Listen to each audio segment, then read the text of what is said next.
Hello, I'm the Nostalgia Critic. I remember it so you don't have to. Remember when I said I didn't like the Flintstones cartoon? Obviously you do. Well, there's another classic old cartoon that I also find I really can't stand.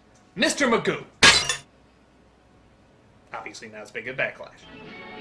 He never did anything for me because it's basically just one joke. He can't see. The rest of the time, he just sort of smiles and looks happy, so there's no real comedic suffering on his part. Or even really that much to the people around him. He falls, he misses something, but he's always okay. Where's the comedy? How does that get a laugh? The only thing less funny than Mr. Magoo is giving him a ridiculous film budget to exploit how unfunny he is. Ah!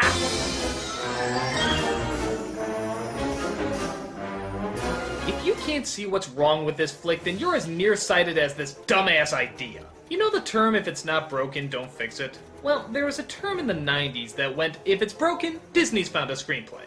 This was during their especially bad run of horrible live-action movies. And trust me when I say this is certainly the topping flag of shit mountain.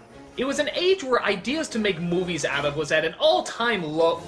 Well, almost all-time low. Let's stumble into Mr. Magoo. Wow, literally the first second of this film annoys me. There's only 5,492 to go. Good night, Mrs. Winterbottom. Ugliest hairdo I've ever seen. I guess it figures that we start off on the cartoon during the credits, but honestly, it's kind of distracting that while Leslie Nielsen stars as Magoo in the movie, he doesn't do his voice in the credits. I know it's a nitpick, but it just sort of emphasizes the direct side-by-side comparison of how much these two don't have in common. It's like if in a Popeye movie they start with a cartoon and the original voice, but then suddenly cut to someone completely different. Yo, I'm Popeye and shit. We do finally get the live-action version starring the late Leslie Nielsen, who's apparently a rich canned vegetable entrepreneur, God, there's so many, who donated a museum wing to a rare ruby. It's exquisite. No, actually it's corundum. What the hell is that woman wearing? Remind me who the nearsighted kook is in this movie? Her hat looks like a cartoon iris that got stuck halfway through. Yeah, what the fuck sauce? We see Magoo look around the museum while... Oh, he mistook something for something else. Well, let's hope that joke doesn't get old real quick. Oh my gosh. Would you look at that? What? And no, your eyes aren't as bad as his. That is, in fact, Jennifer Gardner. Pre-career, obviously. I am Stacy Sempenahoditra. This is my nephew, Waldo. Waldo Magoo.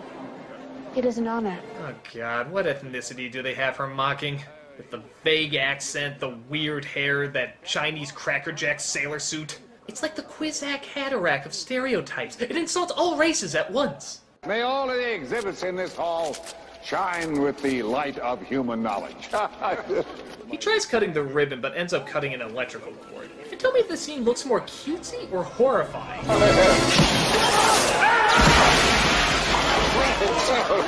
What is this, indoor fireworks? And a dozen people were in critical condition. Charming eye joke has dark consequences. Public telephone. Oh, excuse me, sir. He confuses a mummy's tomb for a telephone booth, and the door closes in behind him. Later that night, we see a children's stage play version of Catwoman and Bane trying to break into the museum to steal the ruby. Luckily, she finds some Pee-wee's Playhouse dinosaurs to hide behind as she moves forward with the robbery. By the way, you ever notice how bad movies have really poorly designed museums? Didn't Batman and Robin also have the same rare jewel / dinosaur / Egyptian art / exotic plant life exhibit? A little cluttered, don't you think? Stay right here. No, you're in no condition to move. Magoo finally comes out of the tomb. Wait, he was in that box with the mummy for 5 hours? That's more than a vision problem, that's a mental psychosis. And the robbers get away by knocking the guard into the phony styrofoam exhibit. The next day we see that Garner is so distressed that she put on her distraught Tylenol hat, and investigators come to look at the scene.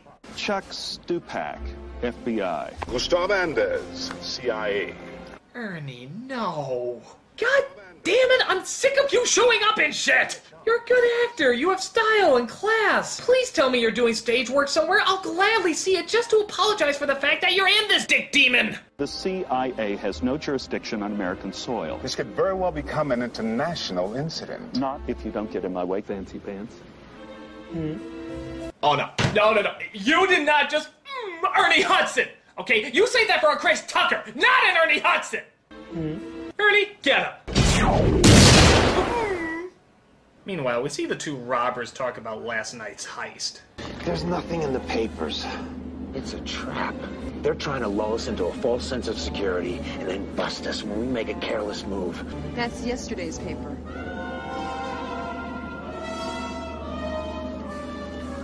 That's right, folks. You just witnessed a film where they actually played the wah-wah-wah music. Little known fact, the composer actually killed himself 3 minutes later after being forced to write that piece.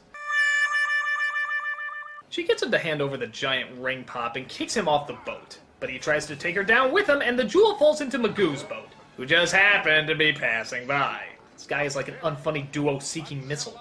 Blast your flitter, jam at you! They hope they can get back at the opera that night, where Magoo is not only attending, but also performing?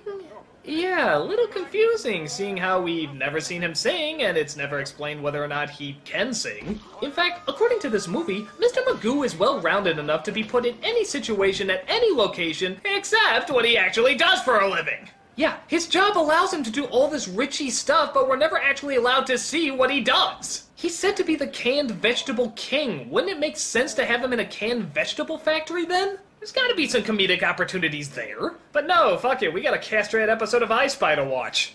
Just spotted a conspicuous white male. Dirty clothes, needs a haircut. Where? Look to your left.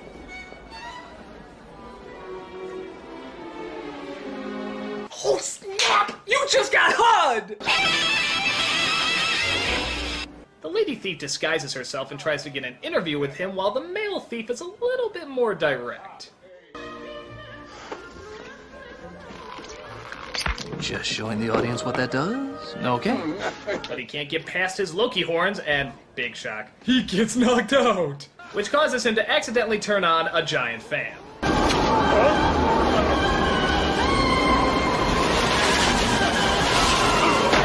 Yeah! Because if there's anything every opera performance needs with the sensitivity of the singers' voices, it's a giant, loud, hard-to-control wind machine!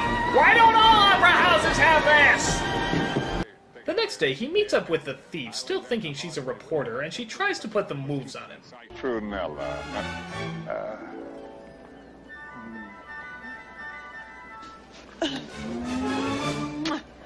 You know, this film is so dull and useless. I'm actually more interested in the backstory of the fish. Did he have a good life? Do you think his family appreciates what the sacrificing of his body is going to?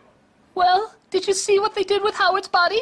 Yes, I did. Please tell me he's at least being used to feed a poor starving family. No, he's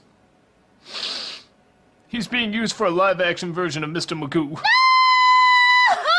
Warner Brothers or Disney?